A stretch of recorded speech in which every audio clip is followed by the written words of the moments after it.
Hi, I'm Kirsty from Webcrunch, and today I'm talking about boosting your small business using Reels from Instagram.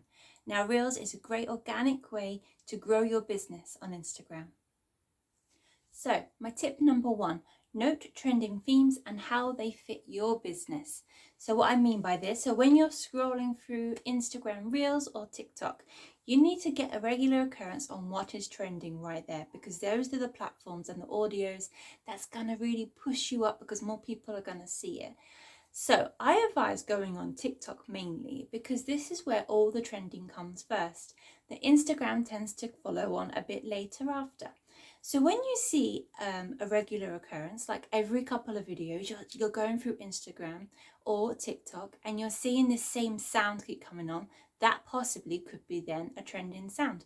And if it's higher than 20,000 but lower than 70,000, then that's probably a good little target market to get you to start using that audio. So if you like that, it'll be put in your likes so you can use it for later. So now what you do is then use that audio with something that's relatable from your audience, because your audience is not going to want to sit there. Your niche market is your audience, and they're not going to want to sit there and watch something that's not really relatable to them or to your business. They want to see something that's relatable and authentic to you and your business. So then you create a 15 to 30-second video on that through something relatable to your business. Great, so tip number two, creating value.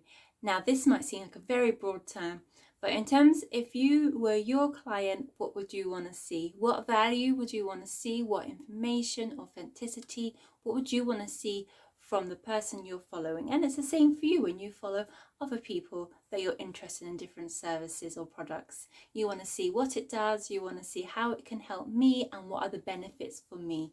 So when you're thinking about creating these short videos, you need to think about this and not let it get too messy, trying to create all these different messages or thinking that the audience might not even understand what you're trying to say. So clear, precise messages of sales, of what benefits, of how the user can use this, or how your services are reachable. This is what you need to create. So when someone sees it for a quick second, they'll know exactly what they're looking at before they even click it, or if it'll be entertaining. And thirdly, I know it's going to take a lot of time to create these, but honestly, your customers, your clients will understand and they will appreciate the effort you've gone into this, because you're creating value and that's what they want to see. And they want to see the real you, they want to see the real business. And this is what you'll get from your videos. If you're trying to create something that's rushed and not enjoyable, they'll get that message. So if you're trying to create something with love because you love your business and your service and you want to create something for them, that's fantastic, because you know your services are fantastic and that they can really use them, then that message will come across when you put time and effort into what you're planning to create these videos. And also a big must is the captions. Captions people love to read and they can't help it. When they see a caption or a word, they will read it. So putting captions into these videos are super important so that your people can read it and your clients will understand exactly what your message is. So my tip number three, consistency. Now we all know this is probably the best one to last, but consistency does matter. Whether you're an algorithm or whether you're a human, if we see something more often than once in a while, that we're more likely to care and take notice of what we see. Now consistency is vital, and I recommend batching.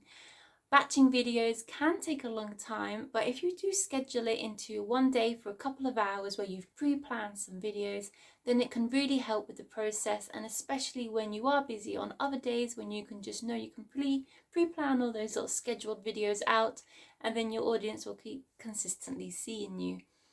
But also I recommend in finding what times.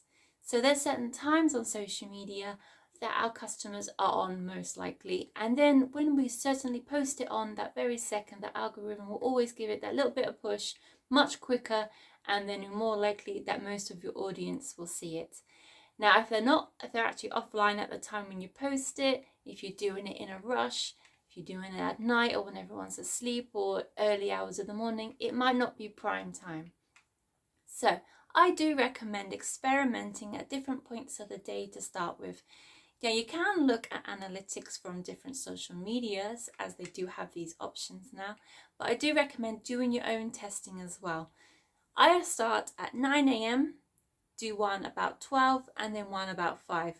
And then you don't have to post 3 times a day. But it's best to just try these times, maybe one at 9, and then one at 12 another day, and then one at 5 another day.